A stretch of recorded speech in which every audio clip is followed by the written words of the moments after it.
Hey, y'all, welcome back to Bred at the Wire. We'll be starting another week at Saratoga, and we're going to take a look at Wednesday's daily stakes play. And that's the Suzi O'Kane Stakes, and it's for New York bred 3-year-olds on the turf, and a pretty competitive field. So let's take a look at it. The Suzi O'Kane is an ungraded stakes for 3-year-old fillies and mares, New York bred, and it's run on the inner turf at a mile and a 16th, and it's the eighth race on the card, Wednesday's card at Saratoga. Number one is Kazuki. This one has shown some precocity. It seems to be getting better with every single start. The big issue is as the class waters are rising, it seems like it's harder for her to keep a lead. In particular, the last couple of races, Silver Skillet just seemed to go right by her in the end. And what was really troubling to me was the fact that Waterville came literally out of nowhere and just blew right by her like she was sitting still. So that's a bit of an issue. It seems like it's a pattern's developing. You do have other speed in here to compete with her. And while I think this horse can has some talent, I think that it's going to be an awful tough for her to wire the field, which she probably wants to do. The speed in question, and other speed, is Smokey Eyes, and it's trained by Christophe Clement. And this one has demonstrated some ability as well, and likes to do it on the front end. And I think that presents a dual problem for both the 1 and the 2 here. The other thing is that, again, as the class levels seem to be rising, this one seems to be leveling off. In particular, that last N1X race, she was really nowhere to be found, gave it up pretty quickly, and it was the second straight start of doing so. Now, granted, the one before that was off the turf, but it was at the N1X level, so we just have to wonder a little bit, for now, if she's plateaued class-wise. Now, there's been a little time, and you do get a Rod Ortiz, and I think that's encouraging. I'm just worried that having the other speed right next to her early on is going to make things a little challenging here. So for now, maybe underneath if you like her, but I'm probably going to toss. I'm Just Kidding is an interesting horse.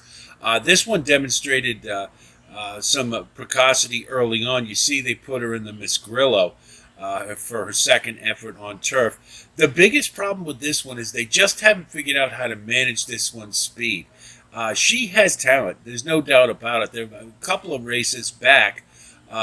Before the Wild Applause, I was pretty high on this horse because that race prior that she won, granted it was through disqualification, but she just she broke really slow, but then got right up on the leaders and seemed to have just endless energy and bounded home really well. And so you had to love her going into the Wild Applause, but then she was really, really rank and hard to manage. And that seems to be the biggest problem with this horse, is they just can't seem to find a way to harness her speed. If they do, I think you've got a major competitor in here. The problem is she's sort of her own worst enemy. You are going to get 8-1 if you like her. I could see anybody who wants to put her underneath, but I think win candidate, she needs to mature a little bit more before that's going to happen. Number 4 is Burnt Again. Trained by Dominic Scatino, and he's not having a very good Saratoga, but he do enlist Manny Franco for this one. And you see in the last race, Burnt Again put a really good effort forward and just missed. Orange Freeze came from the clouds and nailed her, but it was a much improved effort. And it seems that if you look at this one, she has been improving. Her class level is going up as the race levels are going up. And that, I think, is really important to note, is that she's getting better in the right way. And so I think another move forward is highly possible. And she's also going to probably be rating a little closer to the speed. And I think with so many contenders in here evenly matched, tactics are going to mean an awful lot. And I think this one being just off the leaders will give her first jump on the rest. And then it's just a question of if she's good enough. And I think that's entirely possible. So I think that Burnt Again is one that you can logically use. And you get a nice price, by the way, too, 15-1. Silver Skillet's the chalk here, and deservedly so. This one, ever since moving to turf, has been just getting better and better, it seems. The last one in particular, just with ease, went by Kazuki. and had a very comfortable lead going into the stretch, and they could have almost geared her down. Waterville made a late run, but it wasn't going to happen. So this one also should have a good stalking trip right behind the leaders, and between her and Burnt again, it's just which one is better, really, in my opinion. From a tactical standpoint, you'd have to like Silver Skillet's chances because of the rapid progression from moving to turf. So definitely like Silver Skillet in this spot and an obvious win candidate. Sundara is extremely interesting. Hasn't for the first time starting at 2 turns on turf is not easy to do, and this one passed with flying colors. So much so that in the stretch she came out of nowhere with a really big, impressive kick, and just looked like she could have run forever. It looked so effortless that only stands to reason that her second start is going to be a monster improvement. Now, it's a big step up in class. There's no question about that. But again, these are a group of horses that you can't really separate one from the other terribly much. They're all kind of grouped together in the same. So what you have to look for, in my opinion, is signs of improvement where they're going to break out of the class. And I think Sundara in that last race showed quite a bit. It was not a good field. That is absolutely true. But she won it the way a good horse should have against a bad field, and that's the important thing.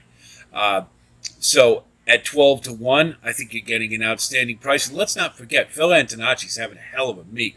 He's only had 7 starters. He's been in the money 5 out of 7, 2 winners. So he's not sending out a lot of horses, but what he is sending out is running.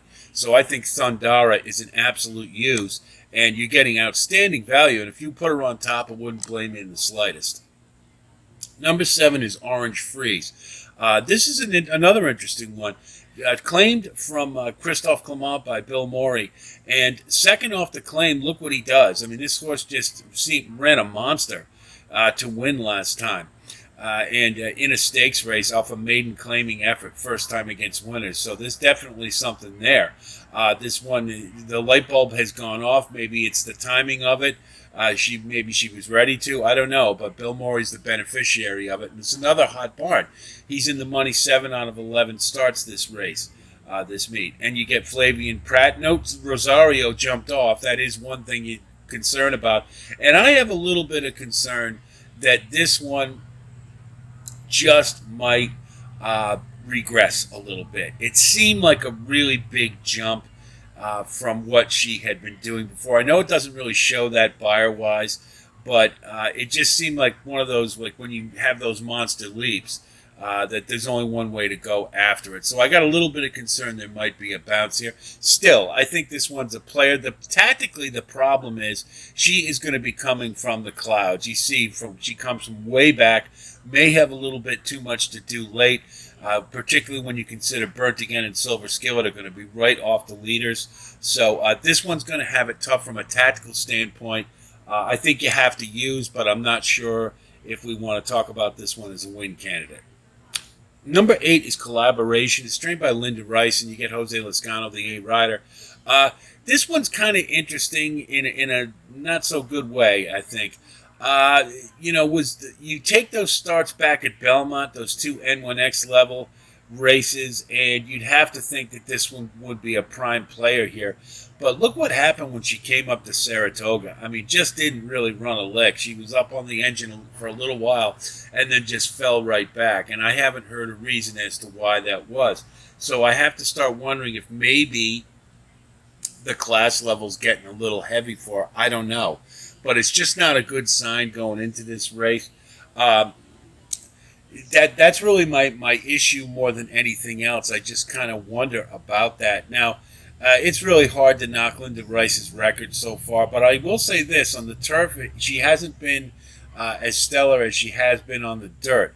I'm just, I got some concerns about this one. I could really go either way. If you like her, I think maybe you go under. I'm just not sure that we can be real confident with this one as a win candidate. Snowy Evening is this one seems to have plateaued. That's really the only way I can put it. It just seems like Every effort is pretty much the same, and you see that she's doing a little worse every time. And I think running at that class level, maybe it's just a little much for her right now. So that to me says plateau, and so I'm going to sort of pass on this one. Just because I think that she's kind of hit the wall. Rather invest in horses I think are moving forward. If this one does go to the dirt, as we have had a lot at Saratoga, sadly, this meet, you got to use number 10, Amanda's Folly. She's a logical win candidate. Linda Rice loves to do this. Put horses from main track only in turf races, hoping they come off the turf, because then it's an easy win, and this is no exception. So Amanda's Folly, logical win candidate, use if it goes on the main track. 11, Ichiban, not as confident with him. Cannot believe she won the last race. If you watch that mile and an eighth race, that horse was dead in the middle of the stretch, was laboring, didn't look like she had any chance, and then all of a sudden, out of nowhere, literally, came up and got up. I don't know how April Antics lost that race. I still don't. Anyway, if it goes to the dirt, I would say use this one, but I think not as a logical win candidate. So here's what our top 5 looks like for the Suzi O'Kane Stakes. Number 1, I'm going to go with Sundara. I'm going to roll the dice a little bit. I think this horse demonstrated a lot of precocity, winning around 2 turns on the turf for the first time, and showed a really impressive kick at the end. I think another move forward makes this one a serious contender here, and in fact, a win candidate. So I'm going to take Sundara at 12 to 1. I think that's an outstanding price. Number 2 is Silver Skillet. Hasn't done anything wrong since moving to turf. She's progressing nicely and is an obvious win candidate here as well. Should be sitting just off the leaders, and will have every chance to take it down and have the first jump on the late runners. Number 3 is Burnt Again, another one that is moving forward, progressing, albeit slowly and steadily, but is doing so in just the right way you want to. Probably will be a little further back than Silver Skillet, and so may tactically be at a little bit of a disadvantage, but I like the way she's moving forward, and I think she's got every chance here. If in the stretch, if she's good enough, she's got a chance. Number 4 is Collaboration. Really wasn't happy with that last race, but I'm just not overly sold that she's going to be competitive at this class level, but she has demonstrated some ability in the past, and it is Linda Rice, and I think underneath is more likely, but got a puncher's chance. You're probably just not going to get a very good price with her. And then number 5, let's go with Kazuki. I think this one has more to offer. It's going to be difficult with Smokey Eyes right next door. They're both going to be on the engine battling it out, and they may cancel each other out.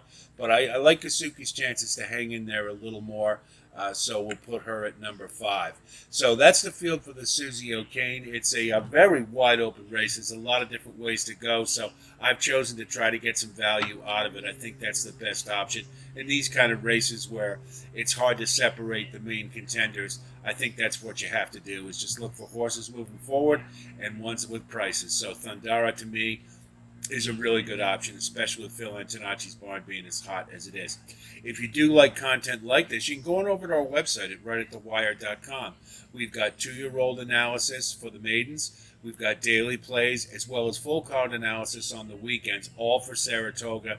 So if you play the spa, it's available to you. It's a good resource. Go on over there and check it out. If you like what you see on the YouTube channel here, please like and subscribe.